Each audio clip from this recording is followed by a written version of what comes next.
Hello and welcome to My Victorian Nightmare. I'm your host, Genevieve Mannion, and I'm here to talk about mysterious deaths, morbid fascinations, disturbing stories, and otherwise spooky events from the Victorian era. Because to me, there's just something especially intriguing, creepy, and oddly comforting about horror and mayhem from the 19th century. So, listener discretion is advised.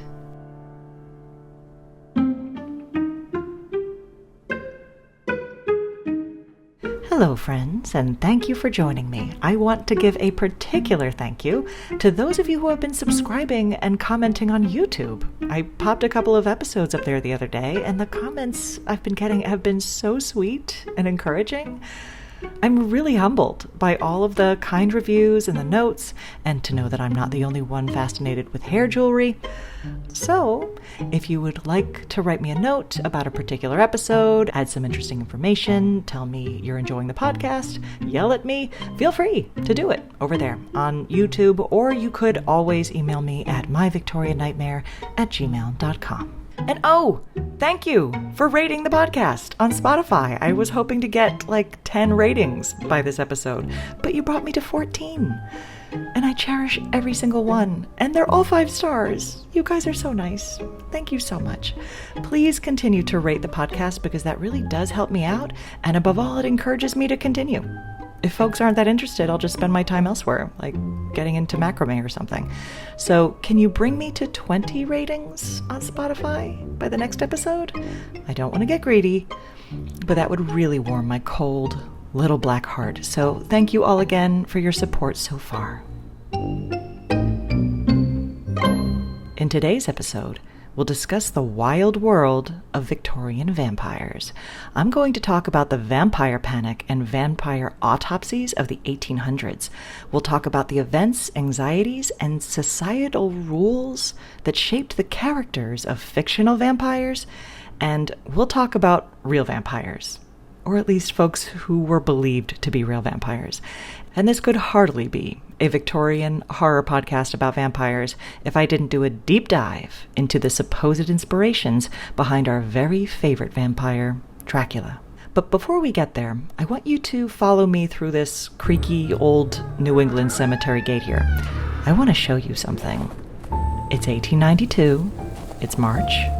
This whole place is bathed in frozen moonlight. The trees are cracking in the wind, and apart from these trees and the crunch of icy grass beneath our feet, the only other sound that we hear is an uneasy chatter just yonder, where a few lanterns can be seen surrounding an open crypt. Let's go see what they're up to. We've happened upon one of the most truly creepy situations to ever happen in American history, ever. This is the crypt of the Brown family, where a vampire autopsy is about to occur. Let's move over here to this spooky crying angel statue and talk a bit about vampire autopsies before we come back and join them again. From the late 1700s all the way through the late 1800s, what was known as vampire panic struck New England. This was a reaction to the outbreak of tuberculosis that gripped Victorian society in this area and everywhere. In the 1880s, tuberculosis killed 1 in 7 people in the United States, and not until the discovery of the bacteria that caused the disease by Dr. Robert Koch in 1882 did anyone have any idea what caused it. That didn't stop them from trying to understand it, though, and lots of folks landed on vampires. But not the kind of vampires that we think of today with long black cloaks and fangs and a love of synth pop. This was different. Many, in fact, most folks in some parts believed that a dead body, dead and buried, could be infected with a demonic spirit of sorts that would suck the life out of an entire family.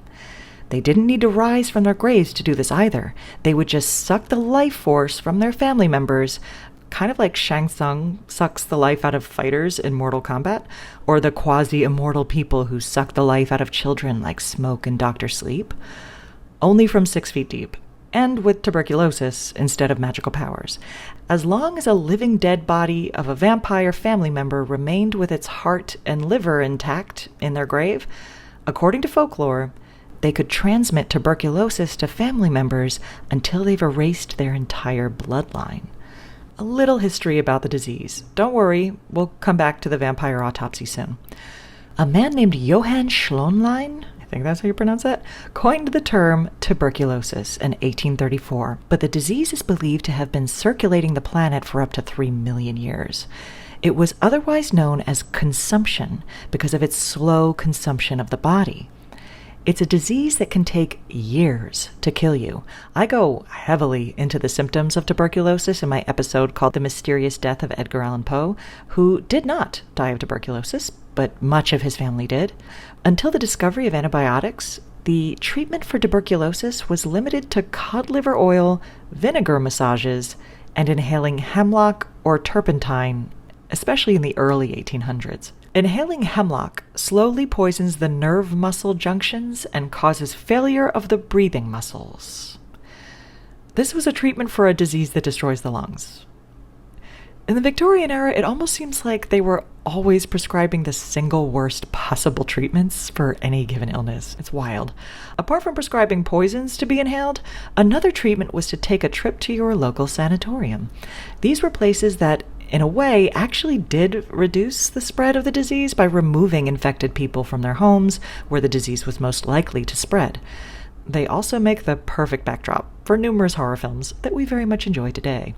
There's apparently a movie about the Waverly Hills Sanatorium called Death Tunnel, where over 63,000 people died of tuberculosis. It has a rating of 2.6 out of 10 on IMDb, so I'll give you a review in the next episode if I make it through. The well-to-do in the 1800s could enter an upscale sanatorium where they would enjoy fresh air, healthy meals, and sometimes surgery. Sanatoriums were big business in this era. By 1904, there were 115 sanatoriums with capacities of holding 8,000 people. By 1953, there were 839 sanatoriums in the United States. The very first one was opened in 1875 by a man named Joseph Gleitzman in Asheville, North Carolina. He himself died of the disease. In 1907, a woman named Emily Bissell, a social worker, designed a Christmas seal stamp that she sold for a penny to raise money for a tuberculosis sanatorium, and raised 10 times the amount of money she was aiming to raise. She raised $3,000, which is equivalent to over $100,000 today, just from stamps. And just so you know, a Christmas seal stamp is just a larger adhesive seal for envelopes. It's not a stamp that has an adorable Christmas seal on it. I was very disappointed not to find that. People were eager to donate to the cause of tuberculosis sanatoriums and viewed them as invaluable resources during the epidemic, if only as places to send sick relatives to remove them from their home. Back to the vampire panic. There was a lot of superstition around the concepts of a dead relative being able to drag your soul with it to the other side. In my Victorian Cult of Death episode, I talk about certain traditions, like how bodies were always carried out of homes feet first, so that the deceased couldn't see another family member and beckon their soul to join them. There's a similarity here to the concept of tuberculosis vampires. The belief that if one family member died and then another one quickly died, then the first may be to blame. And this did happen a lot. It was not uncommon for entire families to be erased by the disease. So in desperation, living family members would, in some cases, have the bodies of family members exhumed and given a, quote, autopsy to discover if they were in fact vampires. What exactly were they looking for? Well, let's go back over there to those folks at the open crypt. Ooh, thunder.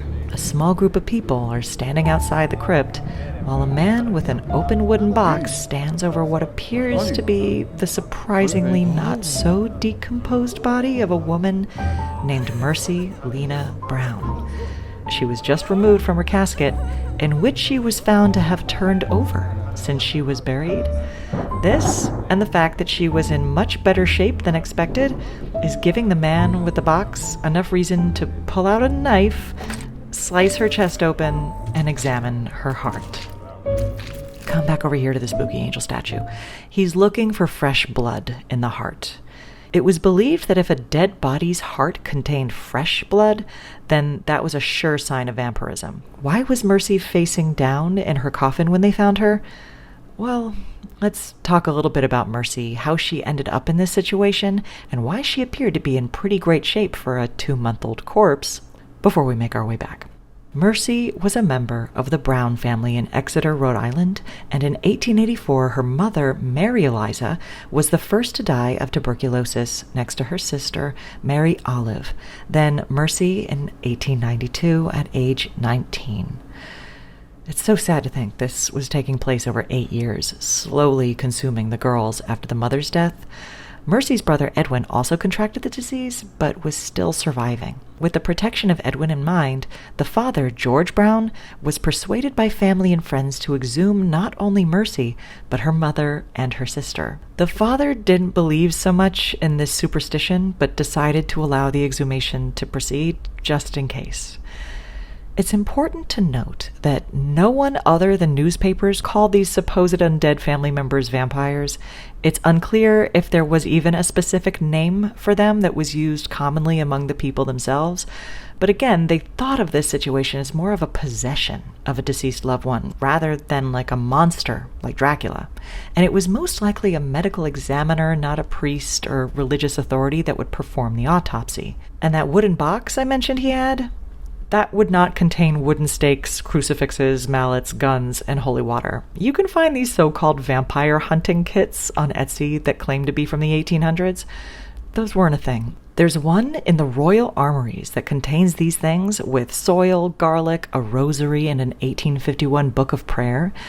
But after some analysis, it was determined that this was assembled in like 1920, although the full kit was likely not even finished until 1970, so like I said, this wasn't where their heads were at when it came to vampire autopsies in the late 1800s. Mercy's examiner would only have had a very sharp knife, perhaps scissors, and probably some rags to clean himself up a bit. So it was found that Mercy's mother and sister were pretty badly decomposed, as they would be after 8 years. But Mercy was, again, in pretty good shape and had also turned over. Both of these spooky mysteries are actually very easy to explain. Mercy died in January. She was in an above-ground crypt, which meant she was basically in a freezer for 2 months. But by the time they opened her casket, it was March in Rhode Island. So cold enough to keep her in good shape, but with perhaps a few days warm enough for her to thaw and do what most corpses do, she moved around. Just in case you don't know, we do not stay perfectly still while we decompose. In fact, this is a reality that made those safety coffins with bells attached to hands and feet kind of impractical. I go into safety coffins and the ways that folks tried to prevent themselves from being buried alive in the Legend of Octavia Hatcher episode. The idea was that if you were still alive down there, you'd be able to ring these bells to alert someone above. But yeah, a body can move so much that it can literally turn over in its grave. So again, not practical. And it wouldn't have been strange to find red blood in her heart because, again, she was being very well preserved and likely completely frozen on most days that she was in the crypt. Baby girl. Okay, let's make our way back over to the spooky crypt. Where'd everybody go? Looks like they, took both her heart and her liver before they left. Oh, I think I know what's going on. Come here. Yeah, there they are. They're burning her heart and her liver so they can take the ashes, mix them with water, and make her brother drink it. And scene.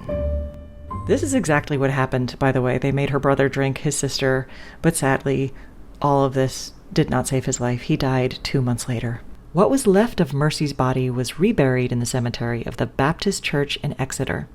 Luckily, George Brown never contracted the disease and lived until 1922, the same year that the vaccine was discovered by immunologists Jean-Marie Camille Guérin and Léon Charles Albert Calmette.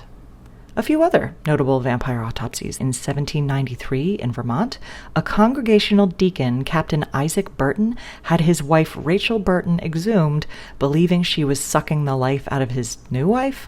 She died of tuberculosis in 1793. In 1817, in Ohio, a deceased man named Samuel Saladay was presumed to be causing tuberculosis from the grave. His oldest son died of it not too long after he did, and other family members were already showing symptoms. They exhumed Samuel, removed his entrails, and burned them in front of a large crowd of neighbors that came to watch. It's unclear if they made the other family members drink the ashes of the burned entrails, but they sadly also passed away not too long after, leaving only one member of the family alive. I found an instance from 1860, although the name of the family members are not clear, where a doctor reported that despite a vampire autopsy being performed and family members drinking the ashes of the burned heart of the exhumed, it did not work. A number of them did die, but one of them started drinking heavily after this because, wouldn't you? And he survived. It was this physician's theory that drunkenness may be a potential cure for tuberculosis. But it wasn't.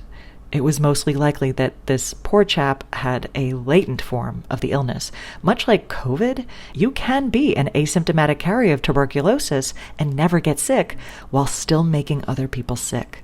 So, at least for this gentleman, that was most likely the case. Okay, let's talk about the inspiration behind the most famous vampire of all, Dracula. Of course. Bram Stoker's Dracula was a Gothic novel written in 1897. It's called an epistolary novel. Epistolary novel, because the narrative is told through letters, diary entries, and newspaper articles. It begins with Mr. Jonathan Harker traveling to Transylvania to meet with an eccentric gentleman, our Count Dracula. Harker escapes by the skin of his teeth when he discovers Dracula is a vampire, and the Count makes his way to England where he terrorizes Harker's fiancée and her friend Lucy, ultimately turning them both into vampires, although only Mina's vampire curse is broken after Harker, Lucy's 3 suitors, and Dr. Van Helsing attack and stab Dracula in the heart at his castle. There is more to it, of course. There are a few confirmed inspirations for Dracula out there, and they're all fascinating, but they're mostly theories that folks tend to state as facts. For example, there is actually no evidence that Dracula was based on Vlad the Impaler in any of Stoker's notes, or Elizabeth Bathory. That's another one that you hear about. She was the female serial killer from the 1500s who was known to have murdered young girls and bathed in their blood. That tidbit, by the way, also noted as fact about Elizabeth. That detail wasn't noted in her biography until many, many, many years after her death, so it's also likely not true. There were, however, more than 300 people that gave testimony to her mutilating and murdering girls, so she was a wicked person, that's for sure. Back to Dracula. There have also been theories that Dracula was based on Jack the Ripper, or at least influenced by him. Jack the Ripper murders were happening around the time that Dracula was written, so at the very least maybe it contributed to the tone of the book. Although lots of these supposed inspirations and influences aren't specifically substantiated, some of them are really great and would really make sense historically. So here are some of my favorite theories. I read an interesting theory that a disease called porphyria may have in some way inspired different details about Bram Stoker's vampire's character. Stoker wrote Dracula in 1897, and between the early-ish mid-1800s through the late 1800s, some very important discoveries about blood and its chemical makeup were found in the study of this genetic disease. So although it's a very rare disease, it was likely written about a lot in newspapers because of the important medical discoveries around it. To describe the symptoms is to describe Stoker's vampire to a T. For example, symptoms include extreme sensitivity to sunlight, which leads to blackened skin and facial disfigurement, receding gums that expose teeth which appear fang-like, urinating blood, which in some instances, some physicians suggested that patients should drink blood to compensate for the blood loss. Not human blood, they suggested drinking animal blood. There was also an aversion to garlic. Ingestion of garlic by a person suffering with this disease can lead to hemolytic anemia. It's an interesting theory, and there may be some truth to some of this, but let's talk about the confirmed and most likely inspirations. Like most monsters in literature of every era, Dracula was both a product of his era's myths, societal anxieties, and prejudices. It's not a coincidence that Dracula was written during an era where what were believed to be diseases of the blood, like cholera and syphilis and tuberculosis, were rampant and wreaking havoc on people's physical and mental health. Understandably, fear of disease spreaders was also rampant, and folks resorted to all manner of horrifying ends to justify the means of removing a sick person from their lives. Bram Stoker recalled a story that his mother told him of people with cholera being buried alive in nearby towns to prevent them from spreading it to others. Thanks, Mom. My mother was like this. We'd be eating dinner, and out of nowhere, she would be like, "Did you hear? A lady in the next town got married and they had silly string at the reception and someone flicked a lighter in front of it and blew her head right off like a flamethrower." It's just terrible. This is a quote, by the way, from my mother, said over Sunday meatloaf when I was like 15. Me and my brother and my sister would be like, "Mom, why are you telling us these terrible things? We're trying to eat." I'm just saying it's terrible. That's all I wanted to say. And here I am doing exactly the same thing while you do your laundry and drive to work. I am my mother's daughter. I digress. The concepts of deathly individuals spreading death through blood and life-sucking diseases like tuberculosis and mass panic about how to stop this made a perfect primordial soup, as it were, for this very specific kind of Gothic novel to develop. Again, a number of historians believe that Bram Stoker based Dracula on Vlad the Impaler, even though there isn't any direct evidence for this. But Stoker, who was Irish, lived in Dublin, was buddies with Oscar Wilde and Willie Gladstone, may have been more directly inspired by Irish folklore and his own history. With horrifying accounts of cannibalism during the Great Irish Famine of 1845 to 1852, there were also accounts of people sucking the blood of nearly dead bodies for sustenance. Stoker's mother lived through the famine herself and would tell him stories of the walking dead skeletal people of Sligo. Although, as we know, Dracula is of the order of the Dracul. That's a Romanian word that means dragon. But check this out. There is also an Irish word spelled Dreach-Fhoula, which is pronounced Dracula, and means bad or tainted blood. The expression is specifically referring to blood feuds, like between families, but there is a site called Dun Dracula, or House of Tainted Blood. It's found in McGillicuddy Reeks Mountains in County Kerry in southern Ireland. It's believed by some folks that it is inhabited by blood-drinking, shape-shifting fairies. And who am I to doubt them? There's also a story of a walking dead Irish chieftain that feasted on human blood that would have been known to Stoker during his days at Trinity College. So suffice it to say, Stoker had a lot to work with, just chewing on his own country's history and the folklore for inspiration. But there's also another, likely, well-worn inspiration that fuels many horror stories that no doubt inspired Dracula, and inspires the worst fears in our current American horror story, the fear of immigrants. It's not a coincidence that diseases and vampires always seem to come from elsewhere. It's also not a coincidence that their purported homes of origin always seem to match up with our very particular xenophobias of the day. The East End of London in the late 1800s was becoming home to large numbers of Eastern European Jewish migrants who fled pogroms in their home countries. Dracula is also described as emerging from a, quote, whirlpool of races, end quote. This was specific language used to describe these migrants in political debates. The idea that these people were not pure blood, but mixed races who would further dilute the pure blood of the nation. It's also not a coincidence that this foreign bringer of death was inhuman. Easy to consider as nothing more than a threat, easy to exterminate, deserving of no compassion. He was only a monster, after all. All this sound familiar? The Eastern European migrants in London were also compared to disease-carrying rats. And as we know, Dracula can take the form of a rat and even dissolves into a bunch of rats in Coppola's film adaptation. Interesting fact, Gary Oldman thought that he looked ridiculous in the costume with like the wings that turns into rats. He didn't think anyone would be afraid of him.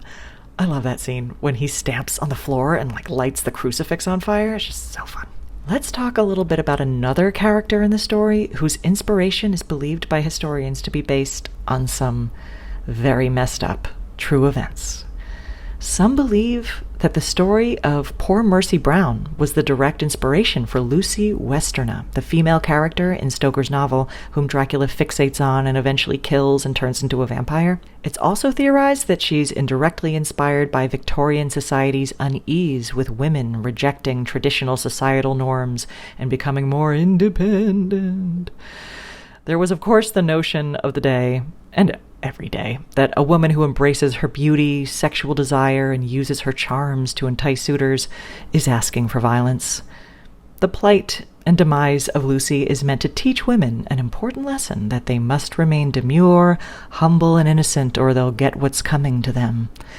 But the demure, humble, and innocent Mina also gets attacked too, so what have we learned? It's got nothing to do with the ladies, folks. But oh my god, Lucy's character is also thought to have been inspired by something truly insidious. You know that iconic scene in Coppola's movie where Vampire Lucy carries a crying child down to the crypt and drops the kid on the floor when Van Helsing calls her name in that amazing white dress? Although the movie doesn't include every detail in the book, the child was an important one to include. When Lucy turns into a vampire, she specifically hunts toddlers. Some historians note that at the time of Dracula's writings, there was a lot of discussion about establishing a foundation responsible for the welfare of children due to the epidemic of child abuse, including the molestation and abuse of children by their own mothers. But specifically in regard to baby farming, this was the practice of adopting children for nothing more than the money that you would receive from the government. But these children were not cared for, and much worse, they were terribly abused and often sold into prostitution. When Stoker wrote Dracula, there were a number of articles about this specific abomination occurring in London. The idea that it was women, as well, but that it was women who were doing these things to children was beyond comprehension and causing a societal outrage at that time. It may not be a coincidence that Lucy took to sinking her fangs in children, since Bram Stoker himself organized demonstrations specifically against an editor who published lurid accounts of child abuse, who himself abducted and abused a 13-year-old girl. In the book, children refer, this is so awful, to Vampire Lucy as the Blue Fur Lady, like a child's way of saying beautiful lady. She then lures them with games and money before sinking her teeth into them. Very clearly a metaphor for betraying the trust of a child and using them for your own evil desires. But, what do you say we turn our focus away from Dracula, because we could go into every single character's inspirations and we will be here all day. Let's turn away from fictional vampires based on horrible events to real vampires. Or at least folks that people thought were real vampires. Poor Mercy Brown being one of these unfortunate folks, but there's one more I want to introduce you to, because this story is insane. Arnold Paulé. And I know, his situation was a bit earlier than the Victorian era, but his situation was one of the seeds that sprouted the full-blown vampire panic that gripped the 19th century. So, Arnold died in 1726 and was believed to have been a vampire that started an epidemic that killed at least 50 people in his Serbian village. Arnold was a peasant mercenary of sorts, considered to be either a bandit or freedom fighter, depending on his enemies and who's asking. While alive, he often mentioned that he was being plagued by a vampire, meaning that his soul and life force was being sucked out, the old-timey vampire MO. But he said he eventually cured himself by eating the dirt from a vampire's grave and smearing himself with their blood. I'm assuming this means he dug them up first. This gentleman sadly fell off a hay wagon and broke his neck and died. Within 20 to 30 days, 4 people in his village said that they felt Arnold was sucking their life out of them from the grave, and they all died shortly after. 10 days later, the villagers weren't taking any chances. They dug him right up and saw that he was undecomposed, with what they believed to be all signs of vampirism. To them, it was the fact that his veins were full of fresh blood, and fresh blood flowed from his eyes, nose, mouth, and ears. His coffin was full of bloodstains. His nails and hair had also continued to grow. They wasted no time. They drove a wooden stake through his heart, which, according to villagers, made him scream. They cut his head off and burned his entire body. They did the same to the 4 poor folks who died right after him in hopes that they won't kill anyone else. 5 years passed, and in the winter of 1731, another epidemic occurred, and 13 more people died over the course of 6 weeks. The oldest being 50, and the youngest being a newborn that wasn't buried in a graveyard because it didn't live long enough to be baptized, so they just buried the little one behind a fence. That was noted by the military doctor sent to investigate the situation.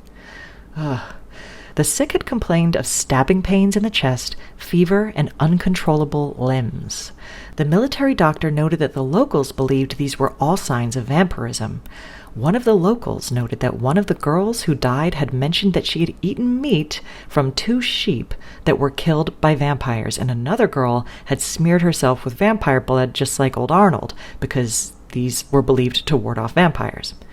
17 more people died shortly after, including a stillborn child who, it was noted, was half eaten by dogs due to the, quote, slovenly burial they received as an unbaptized child. Many of these folks, before they died, claimed to have smeared themselves in vampire blood to protect themselves. Where are these people finding so much vampire blood? Now that is a mystery. Some of these folks also claimed that one of the previous victims, dead and buried, tried to strangle them in their sleep.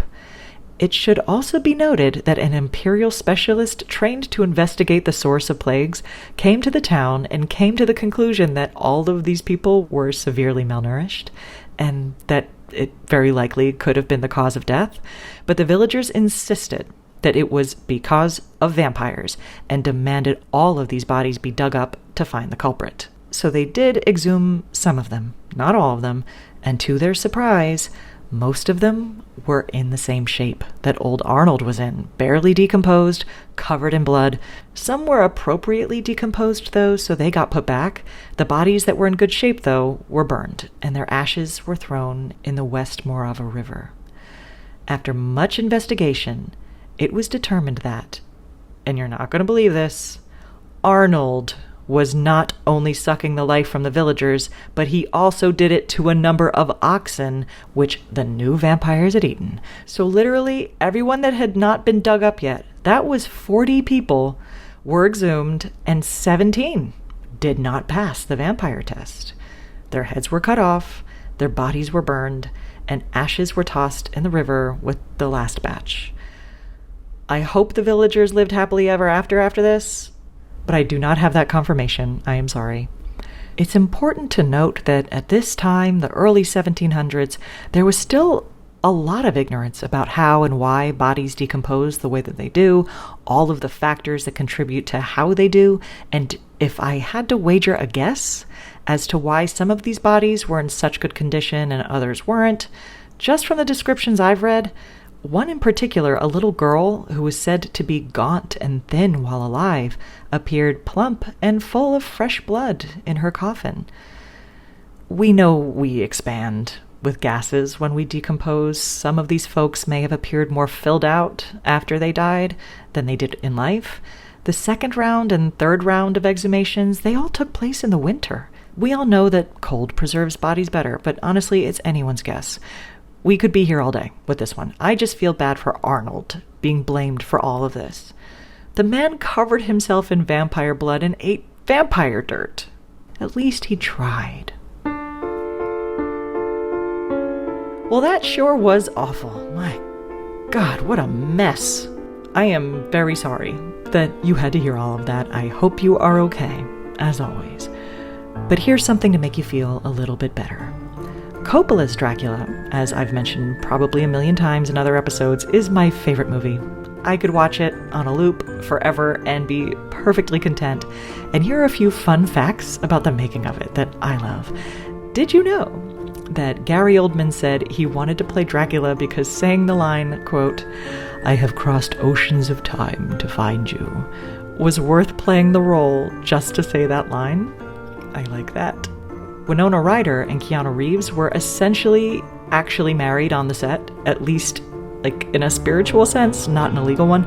The marriage sequence between the two of them was performed by a legit Romanian priest, and the wedding ceremony was performed in full, and they sealed it with a kiss. They actually still joke about this. And finally, my favorite fact is that Lux Interior, the lead singer of the band The Cramps, God rest his soul, is actually the one screaming in the beginning of the movie when Gary Oldman lets out that huge bellowing roar right before the main title appears. That's not Gary Oldman screaming. Sofia Coppola convinced her dad to dub Lux screaming over Gary in the opening scene right before the credits began. I love that.